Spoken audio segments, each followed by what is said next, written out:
سوانکا داستان چرخه که تعریف کنی؟ داستان دوچرخه ما آقام دوچرخه زین نمیخری خواه بعد هر کارش میکردم نمیخرید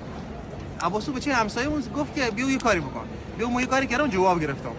بیو با چوب مال نخلا بیو دوچرخه چوبی درست بکن مثل توی فیلم هندی ها هستی که پدر شب میرسد به خانه کودک را میبیند و حسرت میخورد چرا پول فلان نداریم ما فقیریم اینا دیگه یه حسش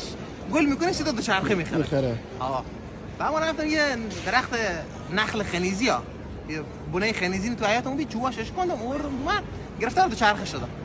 دوچرخه چوب و اینا زدم تو درست کردم و بستمش نادمش دم در حیاط که برم او بخورم بیام رفتم داخل خونه برگشتم اون دوچرخه بردن دوچرخه چوبی بردن دوچرخه چوبی بردن آخه دیگه یعنی قلبم واقعا شکست 3-4 ساعت گرفتارش شد ذره ذره واسه گریخ میکردم این اشک از چشام واسه در میومد همینجا بو هم رسید سینه‌ام گویی چشم واسه گریخ میکنه نه گویی دوچرخه‌اش بردن ما گرفت میزد ریزمین بالغه سیچه 20 صاحب دوچرخه چه بردن بعد سکم مثلا 90-95% زدن آقام لود شده بید بعد یهو اینطوری واسه زدن وایساد این چرخه گراسی موسیقی تو چرخه نخریدم دوچرخه کجا بیده گفتم آقا بلد ما حرف بزنم نه همین میخوام بگم آقا ما دوچرخه با چوب درست کردم او کره خرمینه موسیقی گفتم تو امتحان داری گرفتار درس خوندن بشو کی گفته آقا دوباره شروع کردیم ما زدن بعد دوباره هم تو زد